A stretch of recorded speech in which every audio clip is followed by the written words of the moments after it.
Coba bayangin satu tempat di bumi yang kalau kamu masuk ke sana, semua aturan hidup yang biasa kamu kenal langsung nggak kepake.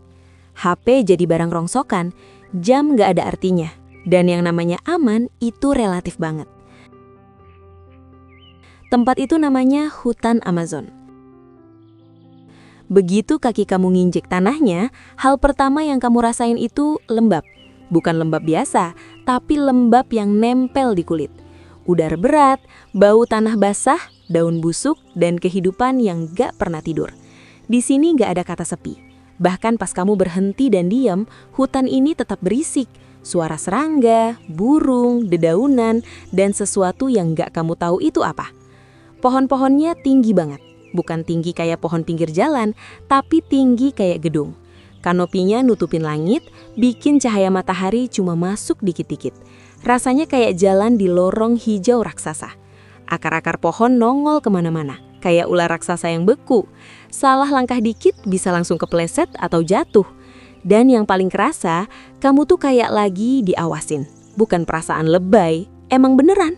Di Amazon kamu jarang lihat hewannya. Tapi mereka lihat kamu, dari atas pohon, dari balik semak, dari air sungai yang kelihatannya tenang tapi sebenarnya penuh kejutan. Di atas sana, monyet-monyet lompat dari cabang ke cabang sambil teriak-teriak, ribut, rame, tapi itulah cara mereka komunikasi. Kadang kamu ngerasa mereka kayak ngetawain kamu, seolah-olah bilang, ngapain sih manusia nyasar ke sini? Terus ada burung-burung dengan warna yang gak masuk akal. Merah, biru, kuning, semuanya kayak hasil editan. Tapi itu asli. Alam Amazon emang doyan pamer warna. Bukan buat gaya, tapi buat bertahan hidup. Di sini, warna bisa jadi peringatan. Gue beracun, jangan macam-macam. Ngomongin soal bahaya, Amazon itu surganya hewan buas. Tapi jangan kebayang semuanya brutal dan langsung nyerang. Justru kebanyakan dari mereka kalem, terlalu kalem malah. Jaguar misalnya. Dia bukan tipe yang ngejar-ngejar mangsa sambil ribut. Dia diam, ngumpet, sabar. Begitu momen pas, sekali lompat, selesai. Kamu bahkan gak sempet teriak. Di sungai-sungai Amazon, airnya coklat, kelihatannya tenang. Tapi jangan tertipu, di bawah sana ada piranha yang giginya tajam. Ada caiman yang mirip buaya tapi lebih agresif. Dan ada anaconda yang badannya bisa lebih gede dari manusia dewasa. Ular ini bukan legenda, dia nyata. Dan dia hidup santai di air sambil nunggu kesempatan. Yang bikin Amazon makin serem, bahaya di sini nggak selalu kelihatan. Serangga kecil, nyamuk, semut, laba-laba, semuanya punya peran. Ada semut yang gigitannya bikin sakit berjam-jam. Ada nyamuk yang bawa penyakit, ada laba-laba yang sekali gigit bisa bikin lumpuh. Di sini ukuran nggak nentuin level bahaya.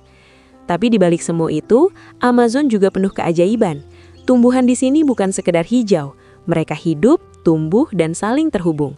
Ada pohon yang umurnya ratusan tahun. Ada tanaman yang bisa nyembuhin luka. Ada daun yang kalau salah sentuh bisa bikin kulit melepuh. Alam di sini pintar tapi juga kejam kalau kamu nggak hormat. Dan di tengah semua keganasan itu, ada manusia yang hidup damai. Suku-suku pedalaman Amazon. Mereka nggak nganggap hutan ini sebagai ancaman. Buat mereka, ini rumah.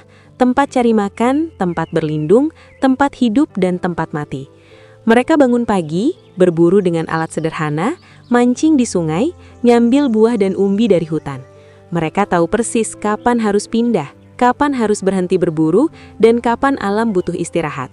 Mereka nggak serakah, karena mereka tahu kalau alam rusak, mereka juga ikut hancur. Yang bikin merinding, beberapa suku ini sama sekali belum pernah ketemu orang luar. Mereka hidup di dunia yang benar-benar beda. Dunia tanpa uang, tanpa ambisi berlebihan, tanpa kejar-kejaran sama waktu. Hidup mereka mungkin kelihatan primitif buat kita, tapi soal bertahan hidup, mereka jauh lebih jago.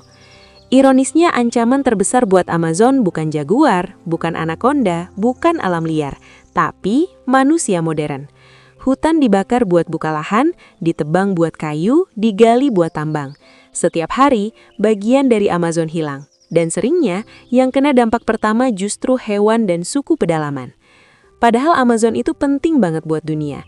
Hutan ini bantu ngatur iklim, nyerap karbon, dan ngejaga keseimbangan bumi. Amazon itu kayak AC jarak raksasa buat planet ini. Kalau rusak, panasnya bukan cuma di sana, tapi kemana-mana. Amazon ngejarin satu hal penting. Alam itu nggak butuh manusia, tapi manusia butuh alam. Selama ini kita ngerasa paling pintar, paling berkuasa, tapi begitu masuk ke Amazon, semua kesombongan itu langsung runtuh. Di sini manusia cuma tamu, dan kalau nggak sopan, hutan nggak segan ngasih pelajaran. Jadi kalau suatu hari kamu ngerasa hidup ribet, capek sama dunia, ingat aja kalau di suatu tempat di bumi sana, masih ada hutan yang hidup dengan caranya sendiri. Liar, indah, berbahaya, tapi jujur.